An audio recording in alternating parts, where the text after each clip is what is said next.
adik-adik semuanya setia. Adik-adik, sebelum kita mulai ibadah hari ini, mari kita berdoa bersama-sama bersyukur kepada Tuhan. Tuhan Yesus yang baik, terima kasih untuk hari ini. Kami sudah siap dan semangat untuk beribadah kepada Tuhan. Berkati ibadah hari ini dari awal sampai selesai. Berikan sukacita, kegembiraan, hati yang mengasihi Engkau, sehingga kami memberikan yang terbaik untuk memuliakan Tuhan. Terima kasih Tuhan Yesus, kami bersyukur, kami mulai ibadah kami. Dalam nama Tuhan Yesus, haleluya, amin. Coba lihat, siapa itu yang baru datang? Halo, selamat pagi. Kenalkan, aku seekor monyet kecil. Aku punya kakek. Kakekku seekor kingkong yang sangat besar. Temanku datang. Yuk kenalan yuk. Hohohoho, halo, aku juga mau kenalan. Aku seekor gajah, badanku besar dan hidungku panjang. Hahaha. Teman-teman, aku kasih tahu rahasia ya. Binatang juga bernyanyi memuji Tuhan dengan cara dan bahasa binatang. Keren kan? Ayo teman-teman, kita bernyanyi memuji nama Tuhan. Ayo teman-teman, semuanya bangkit berdiri ya. Yuk semangat. Hore, semangat. Ikuti gerakan ya.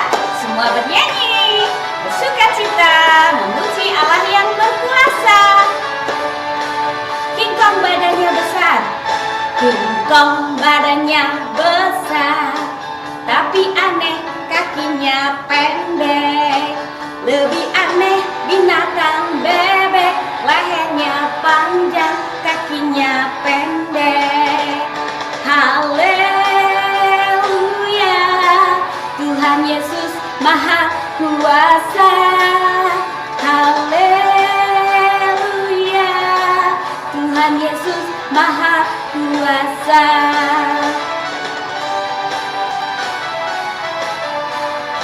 Gajah badannya besar, tapi hidungnya panjang. Gajah badannya besar, tapi aneh hidungnya panjang. Lebih aneh binatang siput, kemana-mana rumahnya ikut. Haleluya, Tuhan Yesus Maha Kuasa. Haleluya, Tuhan Yesus Maha Kuasa.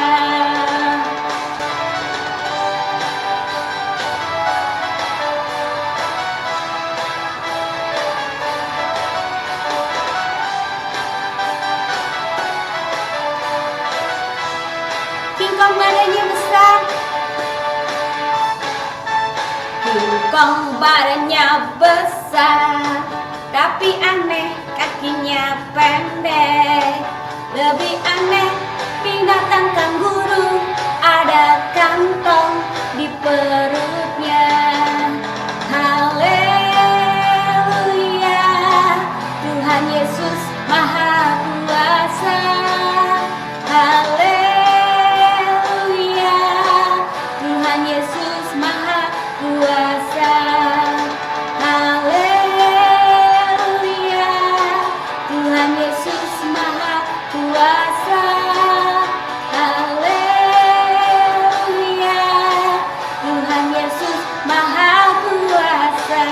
Tepuk tangan buat Tuhan Yesus yang hebat dan berkuasa. Kais punya sesuatu yang akan Kais tunjukkan.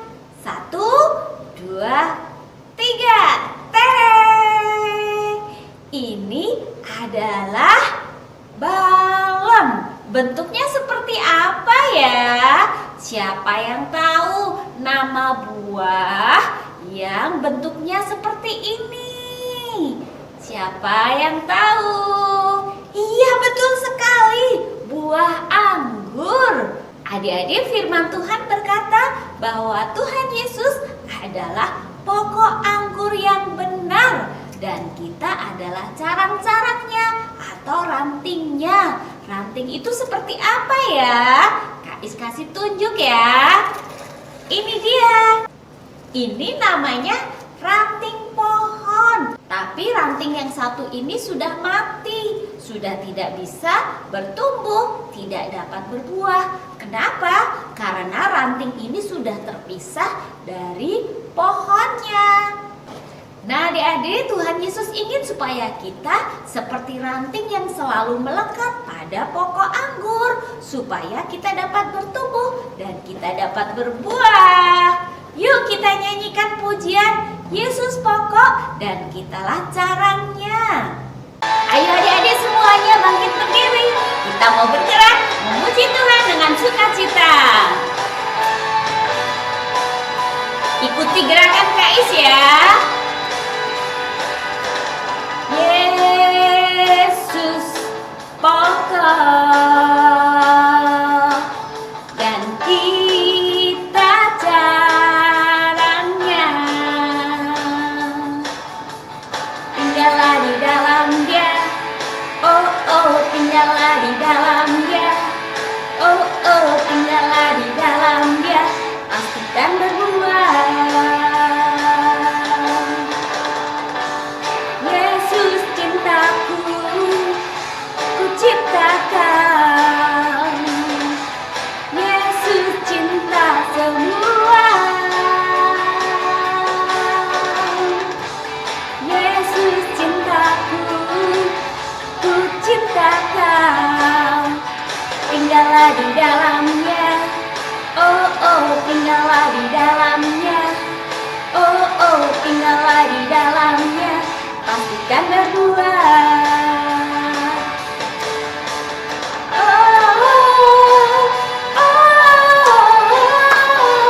Tepuk tangan semuanya.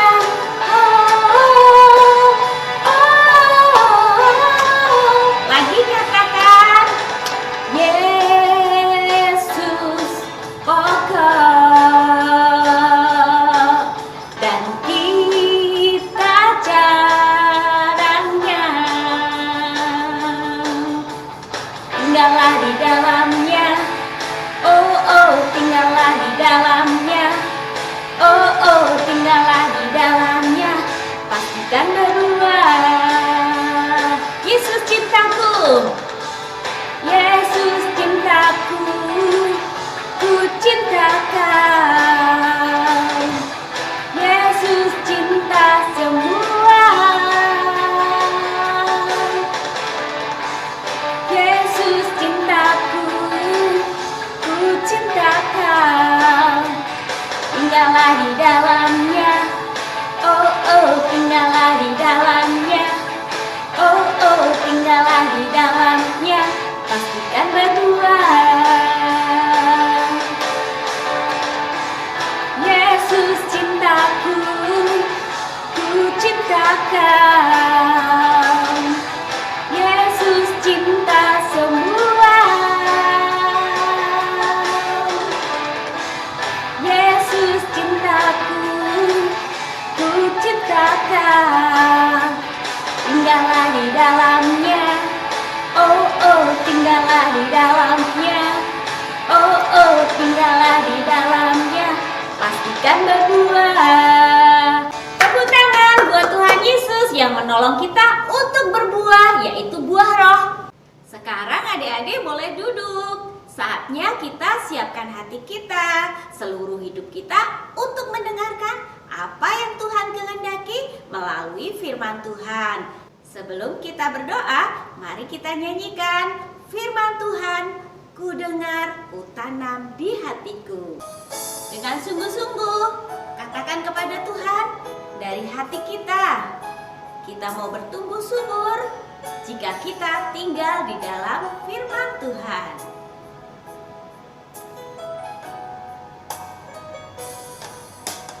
Firman Tuhan ku dengar, ku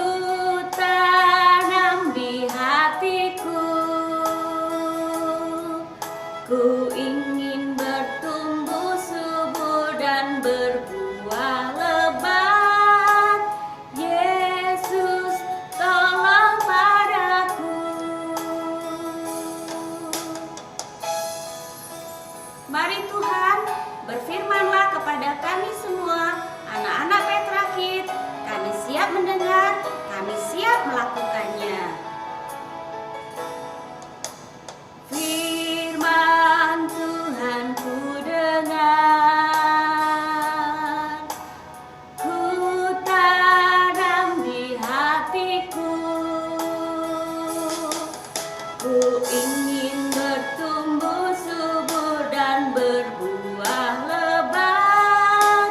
Yesus, tolong padaku. Ku ingin bertumbuh subur dan berbuah lebat. Yesus, tolong padaku. Mari adik-adik, kita berdoa sekali lagi. Tuhan Yesus yang baik, terima kasih karena kami sudah diberikan sukacita ketika bernyanyi memuji Tuhan. Saatnya kami mau mendengarkan firman-Mu. Berbicaralah kepada kami Tuhan, kami siap mendengar, kami siap melakukan karena pertolongan Roh Kudus yang selalu ada dalam hidup kami. Dalam nama Tuhan Yesus, haleluya, amin. Dengarkan dengan sungguh-sungguh. Shalom adik-adik Petra Kids yang dikasihi Tuhan. Apa kabar kalian? Tentu kabar kalian baik dan luar biasa. Yes. Petra Kids, anak taat, anak hebat. Kalian semua adalah anak-anak yang luar biasa. Adik-adik, tentu kalian senang sekali ya. Saat-saat ini ada beberapa mungkin di antara kita yang sudah mulai bersekolah. Ya, sukacita. Kenapa? Kita bisa berjumpa lagi dengan teman-teman kita bisa berjumpa lagi dengan guru dan belajar secara langsung. Ya, kita bersukacita karena keadaan kota kita juga, negara kita sudah semakin membaik. Semoga di hari-hari yang akan datang semuanya akan berjalan seperti biasa kembali. Adik-adik suka berdoa buat bangsa kita? Berdoalah, karena kesejahteraan negara kita, kota kita adalah kesejahteraan kita juga. Amin. Adik-adik, kakak pada saat ini mau cerita tentang seorang janda. Janda itu berarti seorang istri atau ibu yang sudah tidak memiliki suami. Janda ini sedang mengalami kesulitan. Dia sedang mengalami banyak utang. Nah, kalau hutangnya sampai tidak bisa dia bayar, maka anak-anak yang menjadi jaminannya akan diambil oleh orang yang memberi utang itu. Nah, kebayangkan gimana sedihnya hati ibu janda ini. Dia sedih karena dia tidak bisa bekerja mencari uang untuk membayar utang-utangnya. Keadaan dia sangat terbatas. Adik-adik, mungkin kita masih kecil, tidak mengerti apa yang menjadi pergumulan masalah dari orang tua. Namun seringkali kita juga mengalami ada banyak kesulitan, ada banyak masalah di dalam kehidupan kita. Kalau adik-adik yang lagi sekolah, mungkin adik-adik kesulitannya di dalam mata pelajaran. Ya, ada pelajaran-pelajaran yang sulit. Adik-adik bingung, bagaimana ini? Saya tidak mengerti. Atau mungkin ada tugas-tugas dari sekolah yang harus dikerjakan dengan berturut-turut dengan sangat banyak. Adik-adik bingung, waduh gimana nih ngerjainnya? Terlalu banyak tugas. Atau juga ada ulangan di sekolahnya, ulangan. Banyak pelajaran yang harus dipelajari. Adik-adik pusing. Ya. Atau adik-adik punya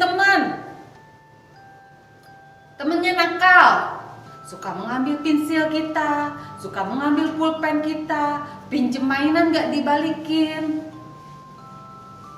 Atau kita punya saudara yang iseng, ya, yang suka colek-colek kita terus lari, suka pukul kita terus lari, ya, kita dibuat kesal oleh saudara-saudara kita. Nah, ada banyak hal, ya, yang menjadi masalah kalau orang tua. Banyak sekali yang harus dipikirkan. Belum lagi ada yang sakit, ada yang sedang kesulitan ekonomi, ada banyak masalah di dalam dunia ini.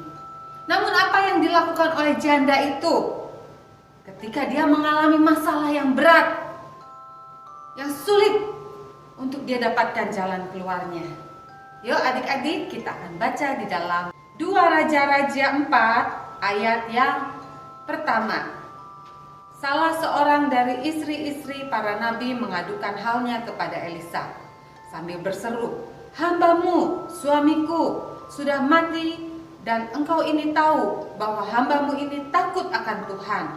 Tetapi sekarang penagih hutang sudah datang untuk mengambil kedua orang anakku menjadi budaknya." Adik-adik yang dikasihi Tuhan, ketika janda ini mengalami masalah, apa yang dia lakukan? Yang dia lakukan adalah datang kepada siapa? Kepada Tuhan. Dia datang kepada hamba Tuhan, meminta pertolongan. Dia datang kepada alamat yang tepat. Kalau adik-adik sedang punya kebutuhan nih, ya, misalnya adik-adik lagi pengen beli buku atau alat-alat tulis. Menurut adik-adik, di mana tempat adik-adik bisa membeli buku itu? Apakah di rumah makan? Bisa nggak? Apakah di toko handphone? Atau di toko baju? Ada nggak kira-kira? Nggak ada. Karena rumah makan tempat orang menjual makanan. Toko baju tempat orang menjual baju. Toko handphone tempat orang menjual handphone. Nah, kalau adik-adik pengen membeli alat-alat tulis, tentu adik-adik harus datang kepada toko buku. Iya, tersedia di situ banyak sekali buku, ada banyak pilihan buat pulpen, pensil, penghapus dan lain-lainnya. Nah, begitu juga kita dengan Tuhan. Ketika kita mengalami masalah ya adik-adik, apapun itu, adik-adik ingat, ada satu alamat yang tepat di mana adik-adik bisa mendapatkan pertolongan, yaitu kepada Tuhan. Tuhan adalah sumber pertolongan kita. Dia yang sanggup menolong kita. Dia Tuhan yang maha kuasa. Dia Tuhan yang peduli dengan hidup kita. Kalau adik-adik masih kecil pasti ingatnya orang tua. Ingatnya mama papa. Saya nggak bisa buka tutup botol nih. Oh iya, saya minta tolong mama. Mama, tolong dong bukain tutup botol. Mama bisa tolong bantuin nggak? Bisa dong, ya. Tapi ketika kita menghadapi masalah yang besar, Raja Daud pernah mengalami masalah yang sangat besar. Dia dikepung oleh banyak musuh. Dia hendak dibunuh. Pada waktu itu Raja Daud datang kepada Tuhan. Dia berdoa dan berkata, "Aku melayangkan mataku ke gunung-gunung." Loh, kok kenapa Raja Daud melayangkan matanya ke gunung-gunung? Nah, adik-adik, kalau dalam cerita itu ya, gunung itu menjadi tempat-tempat penyembahan buat berhala. Orang-orang kan ada yang begini, saya pengen kaya. Wah, saya mau datang ke gunung. Di sono katanya ada kesaktian bisa membuat orang kaya.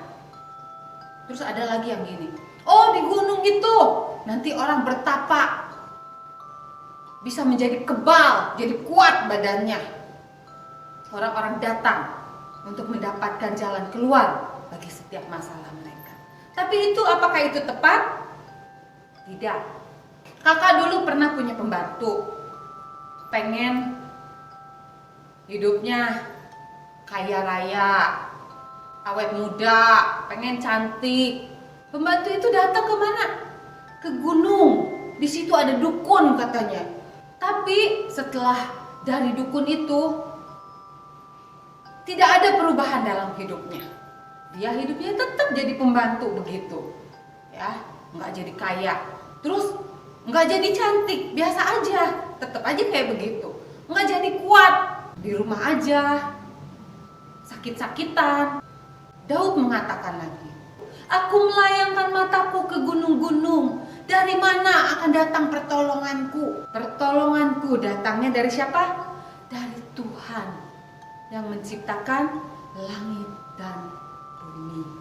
Ketika janda itu datang kepada Nabi Elisa berkata, 2 Raja-Raja 4 ayat yang kedua. Jawab Elisa kepadanya, apakah yang dapat kuperbuat bagimu? Beritahukanlah kepadaku apa-apa yang kau punya di rumahmu. Berkatalah perempuan itu, hambamu ini tidak punya sesuatu apapun di rumah, kecuali sebuah buli-buli berisi minyak.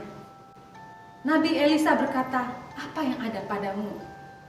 Janda ini hanya cuma punya buli-buli, dan buli-buli itu bisa Tuhan pakai untuk dia jadikan mujizat melalui apa yang ada dalam dirimu.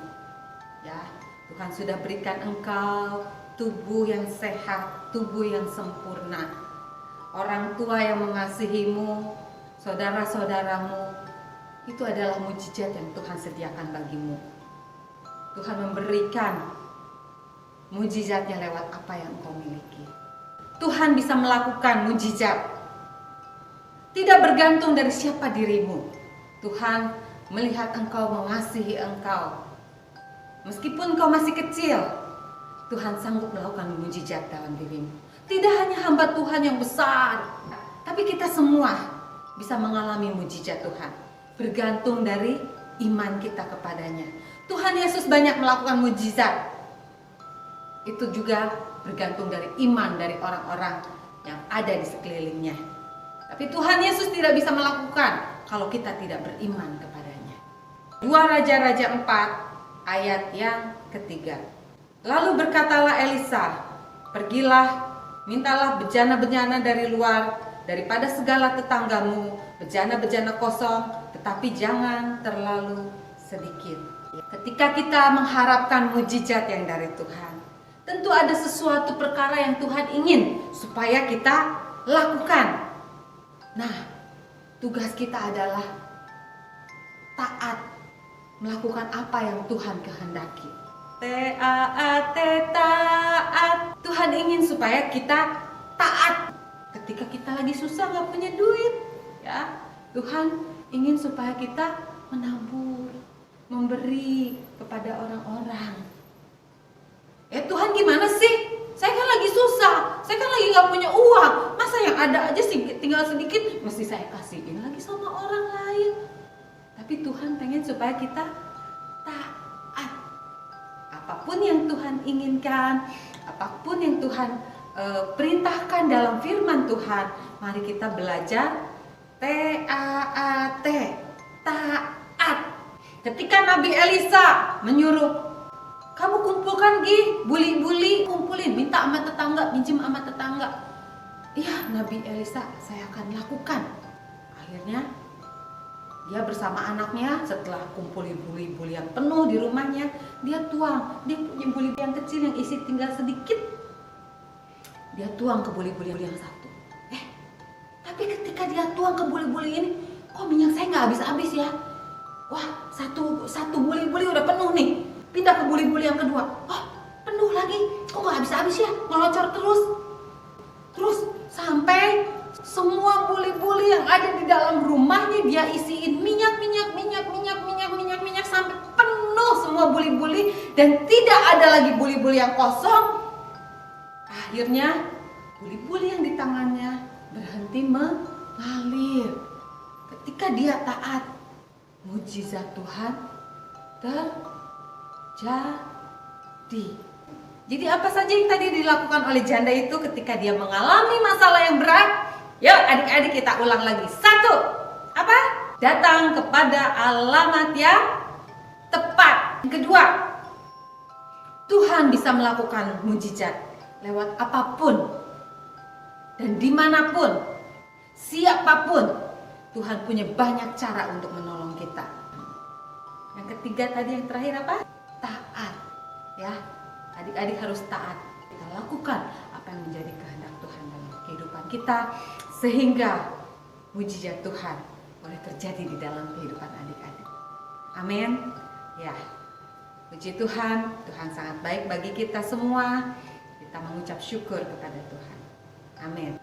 Adik-adik, ayat hafalan kita kali ini terdapat di dalam Mazmur 121 ayat yang ke-1.